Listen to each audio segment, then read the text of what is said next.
Merci d'avoir remis l'église au milieu du village. La parole est à monsieur le député Maximilien Bernard. Merci Monsieur le Président. Chers collègues, je rappelle mes intérêts. Je suis membre de l'Union démocratique fédérale, un des partis qui était à l'origine de l'initiative contre la construction des minarets. C'est la première fois que je prends la parole suite au vote du 29 novembre 2009 dans ce plénum. Mais force est de constater avec regret que la réponse du Conseil d'État fait effectivement preuve, à mon sens, de frilosité. On pouvait effectivement s'attendre à ce que le Conseil d'État fasse preuve de plus de détermination et soutienne la commune de Bussigny dans le bras de fer qui s'est visiblement engagé avec M. Voron, qui, de toute évidence, et bien qu'on dise qu'il s'agit là d'un objet artistique, ne respecte pas, là aussi à mon sens, la décision populaire de 2009. M. Moron tente, sous couvert de ce soi-disant objet artistique, de maintenir une construction contraire à la Constitution fédérale. En tant que membre d'un parti minoritaire, j'ai toujours mis un point d'honneur à respecter les décisions prises par la majorité. Et sans prétention aucune, je pense que l'intéressé serait bien d'inspirer d'en faire de même. Au fond, s'il veut changer la Constitution, eh bien, qu'il utilise les droits démocratiques qui sont à sa disposition, à savoir, en l'occurrence, celui de l'initiative populaire fédérale, et qu'il tente d'abroger l'article qui a été voté en 2009. À mon sens, c'est à l'heure où des groupuscules extrémistes contestent eux aussi la décision d'interdire des minarets. J'en veux pour preuve récemment la manifestation qui a eu lieu sur la place fédérale, et bien que le minaret gonflable qui a été construit à cet emplacement aurait pu prêter à sourire, eh bien, à l'heure où ces groupes extrémistes se manifestent, il importe que le Conseil d'État fasse preuve de plus de fermeté, comme il sait d'ailleurs très bien le faire dans d'autres dossiers. Merci, monsieur le député. La parole est à madame la députée Mireille Aubert. Monsieur le Président, Monsieur le Conseiller d'État, chers collègues, je déclare mes intérêts. J'habite à Bussigny. Monsieur Brella, Guillaume Morand a parfaitement respecté le vote populaire puisqu'il n'a pas construit de minaret, il n'a pas construit de lieu de prière. Par contre, il a tenu compte aussi du vote des citoyens vaudois et bussignolais qui ont rejeté votre initiative. Il a garni le toit de son dépôt d'une œuvre artistique que beaucoup apprécient, dont personne ne se plaint, mis à part quelques UDC acriâtres. Dans votre interpellation, vous qualifiez M. Morand de caractériel. M. Brella, un caractériel, c'est une personne qui est en conflit pathologique, quasi permanente avec son entourage. Je n'imagine pas une minute que vous faites partie, et vos collègues de parti non plus, de l'entourage de M. Morand. Donc, le terme que vous avez choisi est tout à fait inapproprié. Merci. Merci, madame la députée. La parole est à monsieur Martial de Montmorency.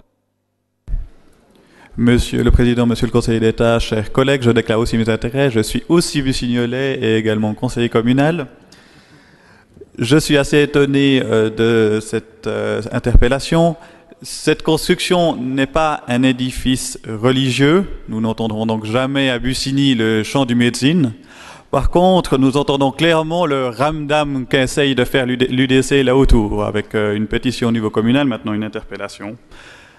Madame la syndic a fort clairement expliqué ce qu'il en était et je la soutiens totalement. Je soutiens toute la municipalité dans cette affaire. N'en déplaise à l'UDC, la municipalité a fort justement traité cette construction pour ce qu'elle est. Quelques morceaux de tôle posés sur un toit, rien de plus. Merci, monsieur le député. La parole est à monsieur le député Claude Schwab.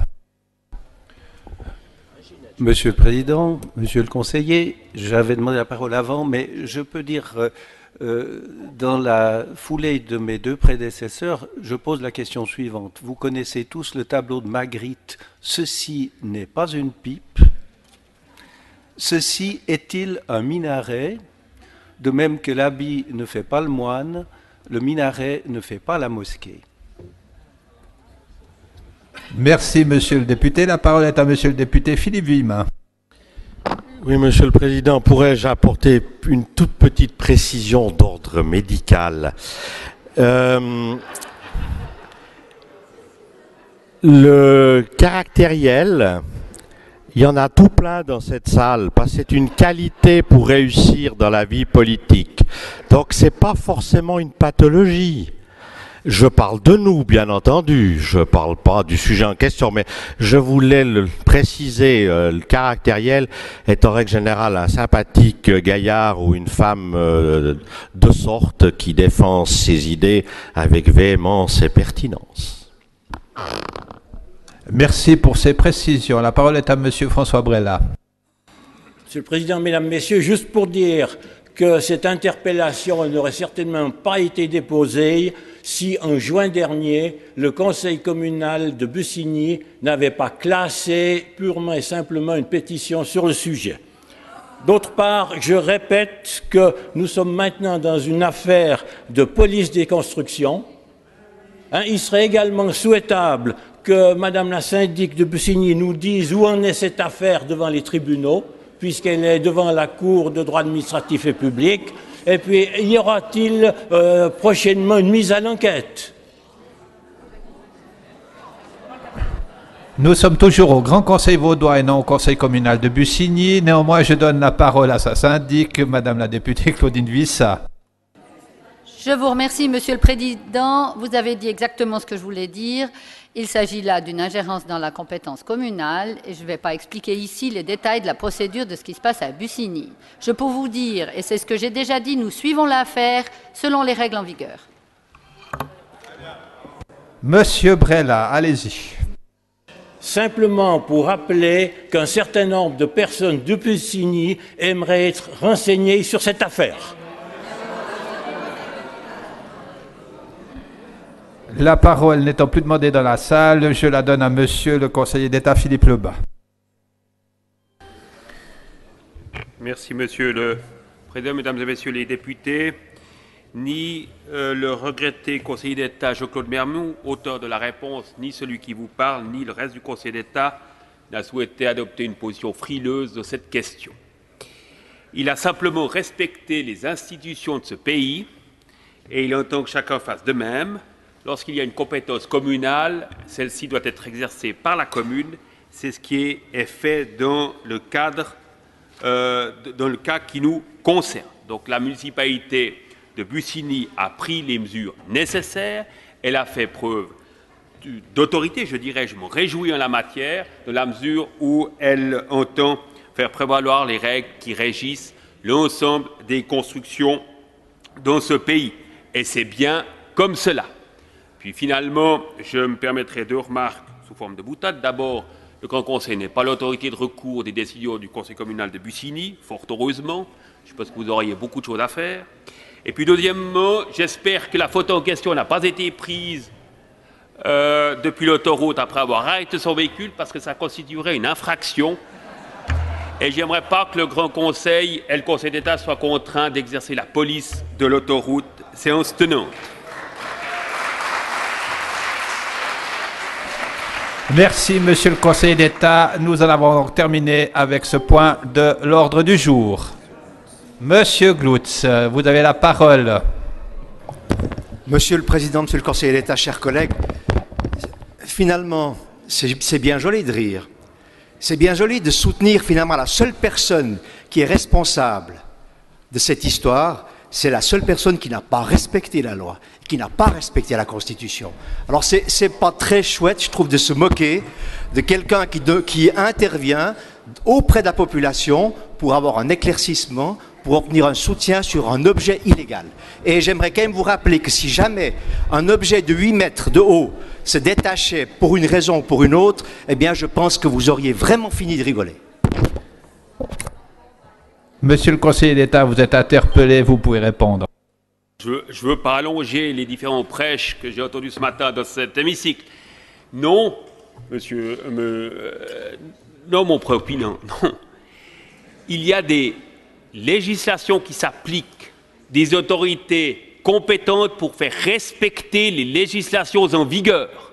Et c'est précisément ce qu'a fait la municipalité de Bussigny, en l'occurrence. C'est elle qui défend le droit, c'est elle qui a demandé la mise à l'enquête de cette œuvre d'art, et c'est elle qui vérifiera que cette œuvre d'art respecte les contraintes en matière d'aménagement du territoire. Et si elle n'appliquait pas la loi, si elle violait la loi en l'occurrence, à ce moment-là, le Conseil d'État, autorité de surveillance des communes, pourrait intervenir et il ne manquerait pas de le faire. Mais si vous voulez que l'ordre soit respecté par tout un chacun, il faut que cet ordre soit le fait des autorités dûment mandatées pour faire respecter l'ordre public et pas de n'importe qui. Merci, Monsieur le conseiller d'État, mais je constate que Monsieur François Brella souhaite poursuivre la polémique. Je rappelle aux membres du bureau que lorsqu'il en aura terminé, ils sont priés de venir vers moi. Monsieur Brella, vous avez la parole.